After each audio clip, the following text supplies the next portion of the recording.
So mga kapatid, ang ituturo ko ngayon ay ang fourth dispensation o ang promise.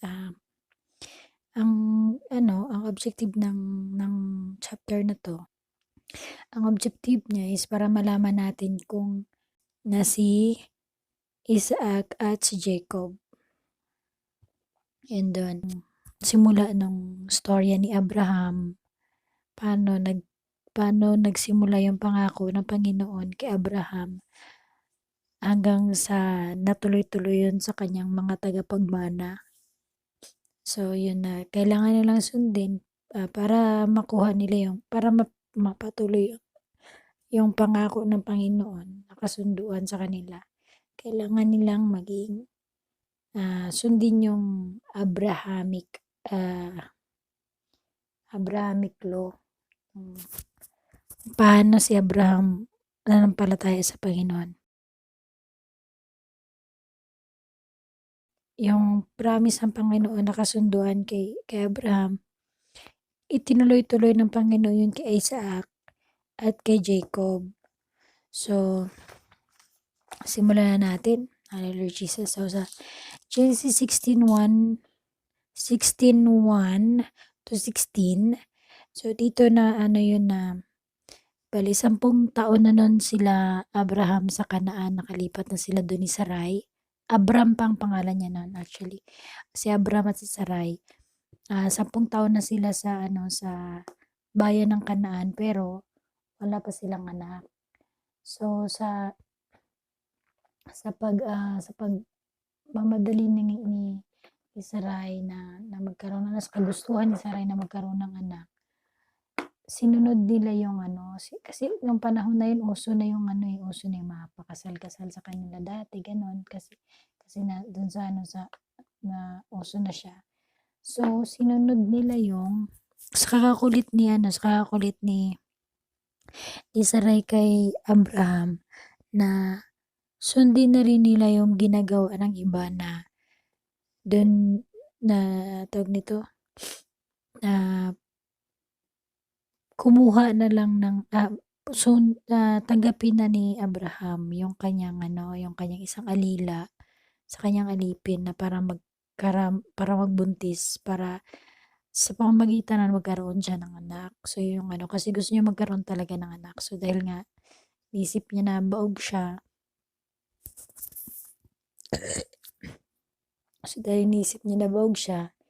Inano niya na yung katulong niya na lang ang magbuntis para sa kanya, parang gano'n. Tapos yun, kasi yun para siya naging uso na doon sa lugar ng ng Nasi. Yun yung sinusunod nila yung nakasulat yun siya, yung yung tradisyon na yun, nakasulat yun sa Nasi tablet. Iano ko dyan sa makikita nyo dyan sa screen, papakita ko. Ilalagay ko dyan yung picture ng mga Nasi tablets. Nasi or Nasu. Nusu or Nosi tablet pala. Sorry. Ilalagay ko dyan sa screen. So makikita nyo dyan. Kita nyo yung parang bato lang siya. Para lang siyang clay. Tapos yan, na may nakasulat dyan na mga parang mga drawing na parang box or triangle na ganyan. Yan yung writings nila dati na ang tawag dyan ay Akkadian language. Yan siya. So ang Nusi or ang Nasu, isa sa syudad sa Mesopotamia. Malapit siya sa Kirkuk, Iraq. Iraq ngayon. Yung panahon na to. So, na-discover ang mga Nusu tablets nung panahong 1925 to 1933. So, bali, nakahukay sila ng 6,500 cuneiforms na gawa sa clay. Yan, nakikita niyo yung picture na yan. Yan yun. Bali 6,500 na ganyan ang nahukay nila ng mga archaeologists ng panahong yun. So, diyan nakasulat yung mga tradisyon at kaugalian ng mga nuso, nung panahon na ng kulit, nuso nga eh. Yan, tas yun yung inaano niya na ni Sarai sa kay Abraham kasi ano yun eh, sa kaugalian ng mga nusi, ano siya, pag mayroon kang asawa, tapos hindi mo siya mabigyan ng anak, so ang kailangan mong gawin, bigyan mo yung asawa mo ng isa sa mga alipin mo or isa sa mga katulong mo, ibigay mo dun sa asawa mo para maging asawa niya, para magkaroon ng anak, para magkaroon kayo bali ng anak. Yun siya ang ano. So dahil sa kakakulit ni Sarai kay Abram, so tinanggap ni Abram, tinanggap niya so kumuha si Sarai ng isa sa mga katulong niya na ang pangalan ay si Agar. Isa siyang Ehipto na babae. Galing siya sa isa siyang aliping Ehipto. So yun, kinuha niya si Agar, binigay niya kay kay Abram, at naging asawa niya. So, yun, naging asawa niya si Agar, nagbuntis, naglihi kanya. Nung nalaman ni Agar na nabuntis na siya, naging mayabang siya. Tapos sinanong niya, yung parang pinagmalaki niya na ganyan kasi buntis na siya, na parang siya yung pinagpala ng Panginoon kasi siya nabuntis, tapos si Sarai hindi, ganyan. So, bali na insulto si Sarai sa nangyari. So, ang ginawa niya, kinausap niya si Abraham na hindi ko parang kung sa kung sa atin pa, parang hindi ko matatanggap na kinuha ko siya parang maging maging asawa para magkaroon tayo ng anak tapos gaganyanin niya ako. Ganyan, ganyan. So, parang nagalit si Sarai, ganyan, na parang nainsulto siya. Ganyan. So, sobrang galit niya, sinumpa niya na sinumpa niya tawag nito, si Abraham, na ganyan. Tapos yun, so ang ano ni Abraham nun, para hindi magalit si Sarai sa kanya, ginawa niya, kinuha niya si Agar. Binigay niya kay Sarai. O ayan ang alipin mo. Bahala ka kung ano gusto mong gawin dyan sa babaeng yan. Yan ang ni Abraham. So yun, sa sobrang takot ni Agar kay Sarai, tumaka siya. Punta siya sa tawag nito basta lumayas siya. Tapos paglayas niya, kasi sobrang takot, nagtago siya kay Sarai. Nakita siya ng anghel. Tapos nung nakita siya ng anghel, sabi ng anghel, saan ka papunta? At saan ka galing? Saan ka papunta? Sabi niya. Kaya sabi ng anghel kay Agar, sabi niya, tumatakas ako kay Sarai kasi yung gusto niya akong saktan. Sabi nung anghel, bumalik ka doon. Humingi ka ng tawad sa amo mo at bumalik ka sa kanya. Sabi niya, dahil ikaw ay buntis, sabi niya, ipapanganak mo ang isang lalaki na papatawagin siyang Ismael. Yan. So, doon nagsimula yung Ismael. Sabi niya, huwag kang mag-alala kasi pagpapalain ng Panginoon si Ismael. So, magiging siyang ama ng mga bansa tuloy. Ang maging isa siyang malaking bansa. Yun ang pangako ng Panginoon sa kanya. So, yun. So, So, bumalik na din si Agar, ganyan, nagpatuloy na yung buhay nila, ganyan. So, yung panahon na yun, kasi nga dalawa na yung asawa ni Abraham. Yung panahon na yun, tanggap na sa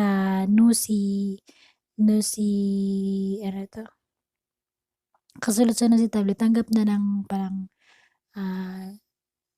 tawag nito, tanggap na ng karamihan na marami, na pwede kang mag-asawa ng marami. Katulad ng ginagawa ng mga Muslim ngayon na pwede silang mag-asawa hanggang 4 na asawa basta kaya nilang buhayin. So, yun.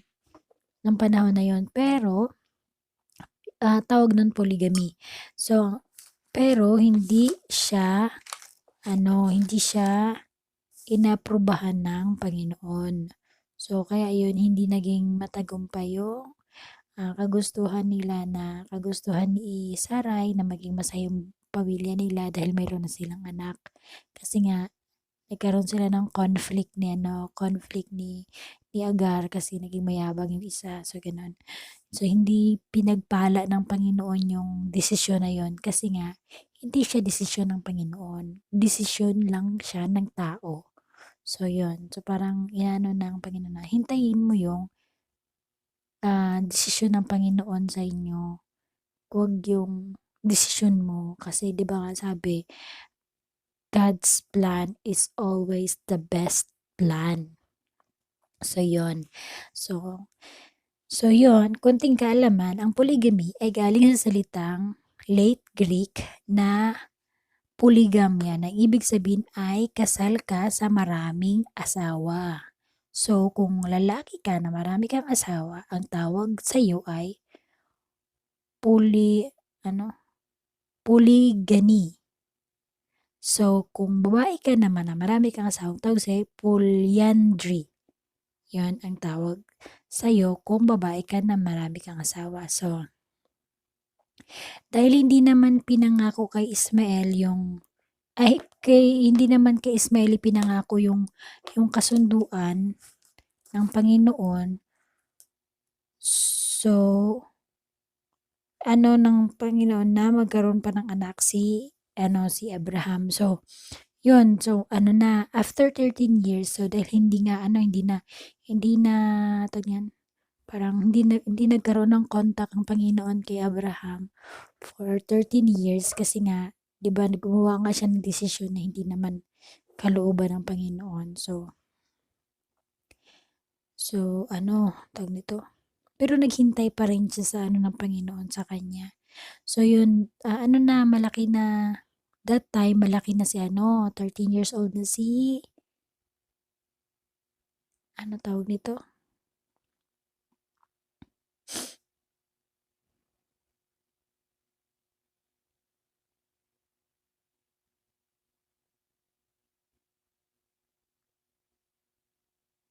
So yun na, asan na ba? Oh yun, so malaki na si Ismael, malaki na siya. Tapos yang nakita ni Sarai kung yang parang magiging parang si si Sarai kasi ayaw niya magkaroon ng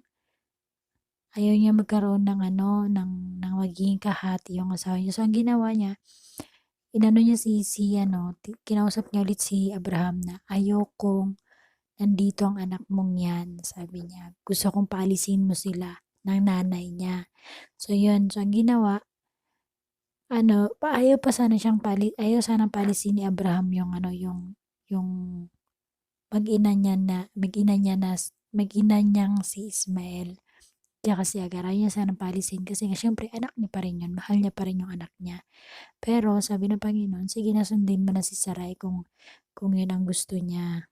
Kasi hindi ko naman din kay Ismael ipinangako yung kasunduan na yon. So, huwag ka mag-alala kasi hindi ko naman pababayaan si Ismael. Magkakaroon siya ng 12 anak na prinsipe. Tapos pamumunuan niya ang malaking gagawin ko siyang isang malaking bansa, sabi niya, na ano ba yun? So yun. So pinalayas na sila si Ismael dun sa lugar nila. So yun, dahil pinangako naman ng Panginoon na hindi niya pababayaan sa Ismael. So yun, lumaki siya na so pinangako ng Panginoon sa kanya na yung na maging isa siyang malaking bansa. Pero, 'di ba isa sa sinabi na yung kamay niya magiging laban sa lahat at ang lahat magiging laban sa kanya. So yun 'di ba hanggang ngayon itong Middle East, hindi siya gano'n sa tawag nito, parang may lalo na yung Saudi Arabia, meron silang sariling, hindi sila open. parang marami silang ano, hindi sila, paano ko ba explain? Yung parang meron silang sariling sila lang. Ayaw nila ng, ano, ugali talaga nila yun. Kahit na ano, sa mga ugali nila. Ayaw lang, yung sila, gusto nila sila lang. Ganun. Hindi sila katulad sa atin na open tayo, ganyan, ganyan. Sila ano, tsaka kung ano yung paniniwala lang nila. Hindi mo sila pwedeng salungatin. Ganun ang ugali ng mga Arabo. So, kung ikaw hindi ka marunong intindi, makalaban mo talaga sila. So, yun, basta ganun. So, yun. Saan na ba tayo? So, yun. So, after 13 years na so, yun, napalayas na, di ba?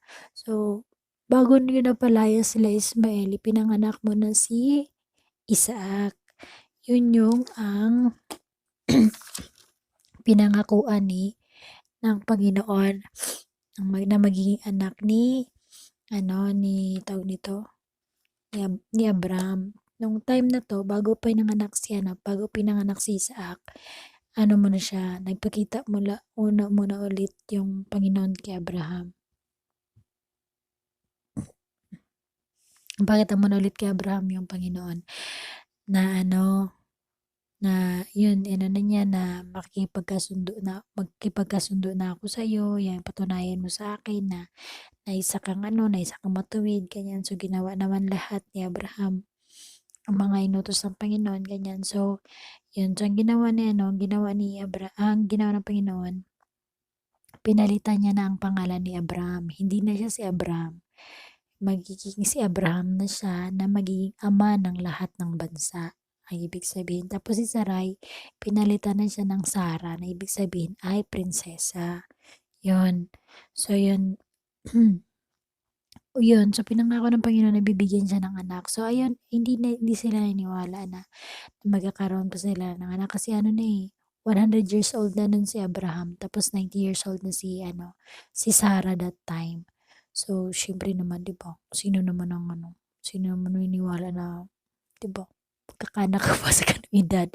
Hello. Sa atin nga sa panahon nga natin nga to, parang nagkakagulo yung tao pag nag-edad ng 30 na yung babae, tapos wala pa siyang asawa, wala pa siyang boyfriend. Sabi, ay, mag-asawa ka na kasi, tanyan, daw, may body clock yung katawan ng babae na parang nahihirapan ka na magkaanak. Pero, pwede pang magkaanak. Sabi naman ng doktor na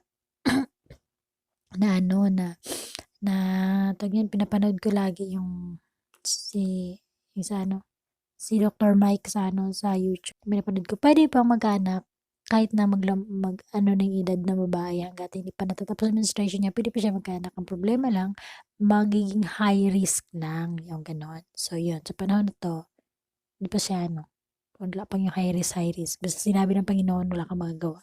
So, after nun, ng Panginoon yung niya, pangako niya, kaya kasunduan, nagkagawa na silang kasunduan ni Abraham.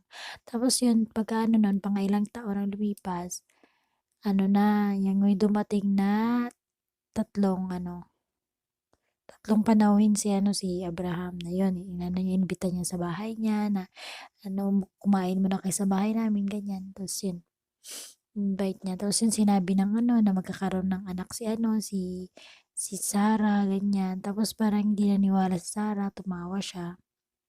Kaya pinarusahan siya ng Panginoon. Yun. Ipinanganak na siya. So, ang pinangalan ng pinangalan sa kanya ay Isaac, na ibig sabihin ay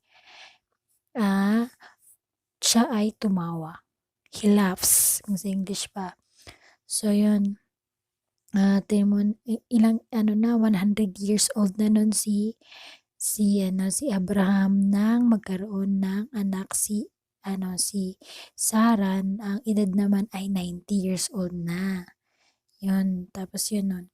Yung sunod nun, yun na yung nakita ni Sarah na nakita ni Sarah na na nakikipaglaro si ano, si Ismael kay Isaac, eh, yun nga sabi niya na ano, ayaw niyang lumalapit si ano, si Ismael kay Isaac kasi nga hindi naman si Ismael ang magiging tagapagmana, ganyan. Ayaw niya maging tagapagmana si Ismael.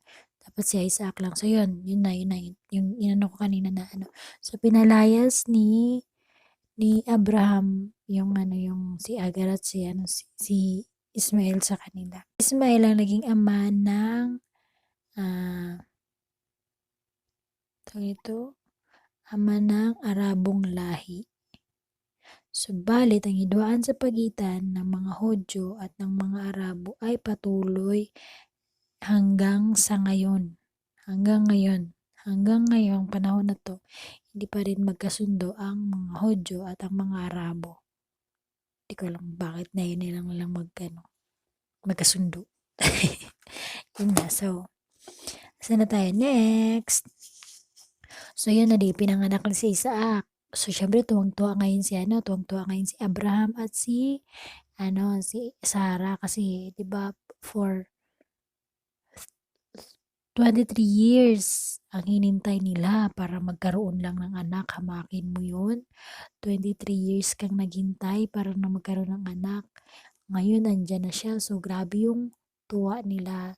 Yung talagang yung feeling na pinagpala sila sa lahat. Na ganyan, ganyan, ganyan talaga. Diba? Parang ganun din naman tayo. So, yan.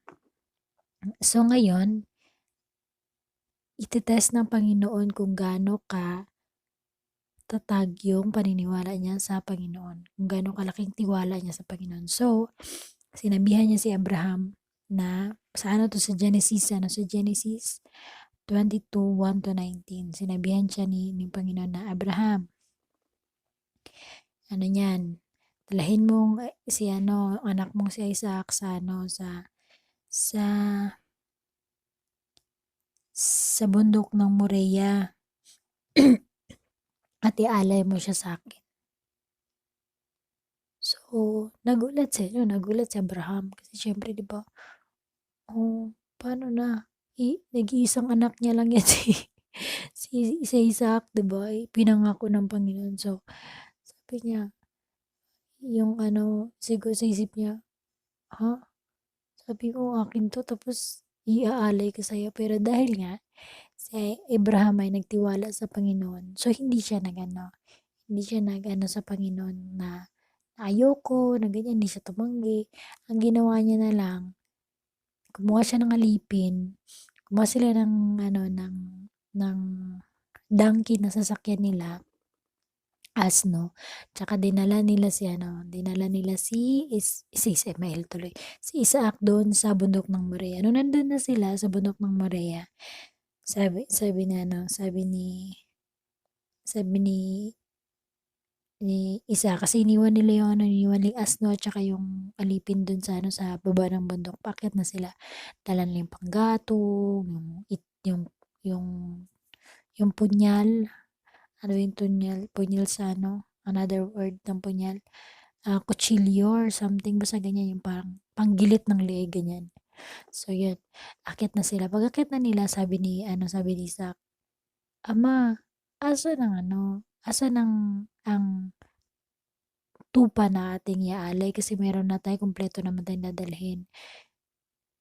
Kumpleto naman tayo ng dinala. Nandito na yung apo, ang kahoy, tapos yung apoy na gagamitin, yung punyal, nandito na. Wala tayong pang-alay, sabi niya. So sabi ni Abraham sa anak niya, huwag kang mag-alala, ang Panginoon ang bahalang maghanap ng iaalay natin. Nung nandun na sila sa taas, sinabi ni Abraham sa anak niya na siya ang iaalay, si Isaac. So, hindi rin tumanggi si Isaac. Umano din siya. Humiga din siya dun Humiga din siya dun tawag nito, sa bundok ng mga kahoy para sunugin.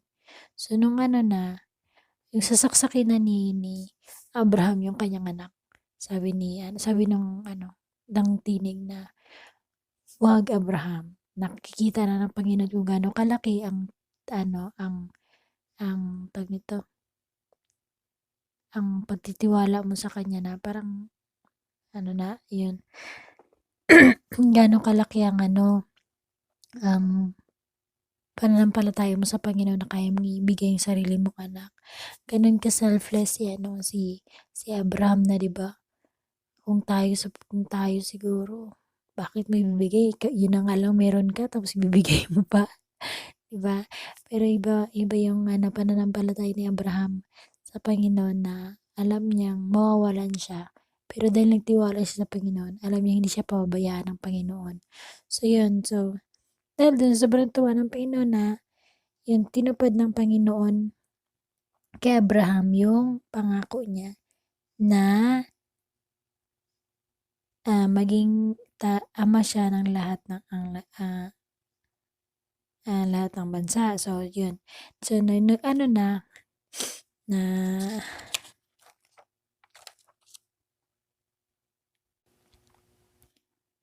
so, yun. So, ano na, okay, ano na siya, di ba, ano na.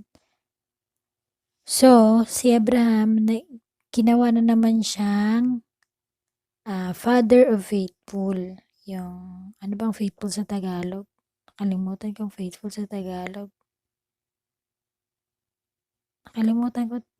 Basta faithful siya. Alam niyo na yung isa, nakalimutan ko. Ang ano, ang Tagalog ng faithful na sa dila ko, hindi ko masabi. So, yan. So, yan. So, nung edad na ng 37 years old na si ano, si Isaac, namatay na si Sarah.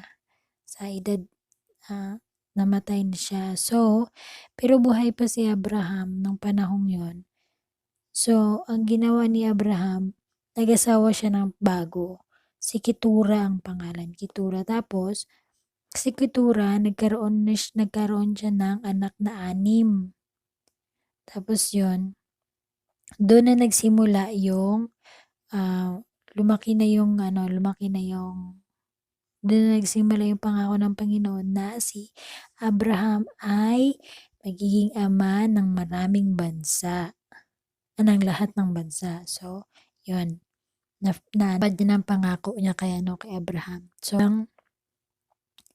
na siya 'no, nagkaroon na siya ng maraming lahi. Kaya lang karamihan doon sa mga naging anak ni Abraham at doon sa yung mga apo-apo-apo niya, hindi nila nahintay yung pagbabalik ng Panginoon, yung yung pagbalik ng Panginoon noon, hindi nila nahintay kaya marami sa kanilang naging hindi naging righteous. Tapos mas sinunod nila yung kaugalian ng mga pagans, yung mga pagano. So, yun. So, ang natatanging sumunod lang sa, sumunod lang at nagtiwala lang sa Panginoon, na gaya ng ama niya ay si Isaac lang. So, yun. So, si Isaac, so mga kapatid, next week na lang yung karugtong nito kasi sobrang haba. Hindi ko siya may pagsiksik sa 30 minutes lang. So, next week na naman yung story ni Isaac at ni Esau at Jacob at saka yung mga karugtong pa. So, pasensya na kayo kung masyadong summary kasi siniksik ko lang. Tapos kung may dagdag kayo, kayo na lang bahalang magdagdag. So, baka hindi ako makasali ngayon. So, kasi busy mamaya. So, kita-kits na lang next week mga kapatid. Maraming salamat. Bye-bye!